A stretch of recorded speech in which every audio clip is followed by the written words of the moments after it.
Stress പണ്ടത്തെ കാലത്തെ അപേക്ഷിച്ച് ഇപ്പോഴത്തെ ആൾക്കാർക്ക് കുഞ്ഞു കുട്ടികൾക്ക് വരെയും സ്ട്രെസ്, കുട്ടികൾക്കാണെങ്കിൽ പഠിക്കുന്ന സ്ട്രെസ്, വലിയ ആൾക്കാരൊക്കെ ആണെങ്കിൽ ജോലിയുടെ സ്ട്രെസ്, കിച്ചണിലെ സ്ട്രെസ്, എല്ലാം സ്ട്രെസ്.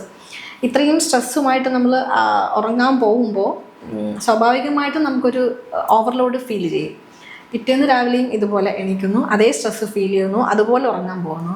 പക്ഷെ എന്തെങ്കിലും ഒരു യോഗ മെഡിറ്റേഷനൊക്കെ ചെയ്ത് ആ സ്ട്രെസ്സിനെ ഒന്ന് റെഡ്യൂസ് ചെയ്യുകയാണെങ്കിൽ അത്രയും ആ ഒരു ഭാരം കുറച്ച് നമുക്ക് റിലാക്സ് ചെയ്ത് ഉറങ്ങാൻ സാധിക്കും. ഈ കണ്ടിന്യൂസ് സ്ട്രെസ് ഉള്ളപ്പോൾ അത് പിന്നീടൊരു ഡിപ്രഷൻ സ്റ്റേജിലേക്കോ അല്ലെങ്കിൽ BP കൂടാനോ ഒക്കെ സാഹചര്യം ഉണ്ടാക്കും. അതുപോലെ ഓവർ സ്ട്രെസ് വരുമ്പോൾ കോർട്ടിസോൾ ഹോർമോൺ ഇൻക്രീസ് ആവുകയും നമുക്ക് നെക്ക് പെയിൻ ഉണ്ടാകും. ഒബേസിറ്റിക്കും ഓവർ സ്ട്രെസ് ഒരു കാരണമാണ്. നമ്മൾ കുറച്ച് ഫുഡ് കഴിച്ചിട്ടും ചിലർക്ക് വണ്ണം കുറയുന്നില്ല എന്ന് പറയുന്ന കണ്ടീഷനിൽ ചോദിച്ചാൽ മനസ്സിലാവും ഓവർ സ്ട്രെസ് ഉണ്ടാവും.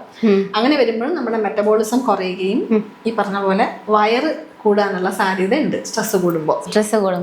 പിന്നെ ഇപ്പോഴത്തെ ഒരു ലൈഫ് സ്റ്റൈൽ വെച്ച് നമ്മൾ പ്രകൃതിയുമായിട്ട് മാക്സിമം ഒരു അകലം പാലിച്ചാൽ ജീവിക്കുന്നതെന്ന് പറയാം. കാരണം ഒരു കൂടുതലും റൂമിൽ ആണ് കൂടുതൽ സമയം സ്പെൻഡ് ചെയ്യുന്നത്.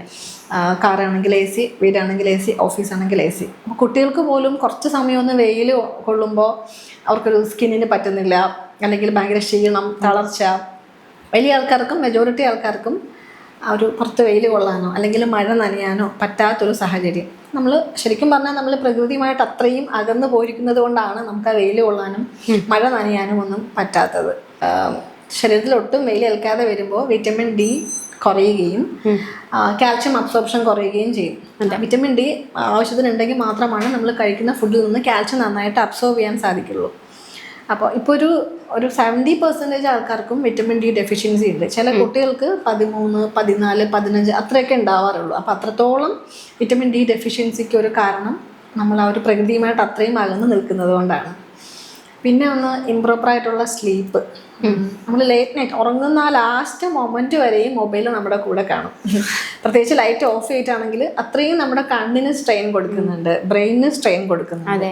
അപ്പോൾ ഒരു സ്ക്രീൻ ടൈം ഒന്ന് കുറയ്ക്കണം. മിനിമം ഒരു 6 to 7 hours എങ്കിലും ഉറങ്ങാൻ ശ്രദ്ധിക്കണം.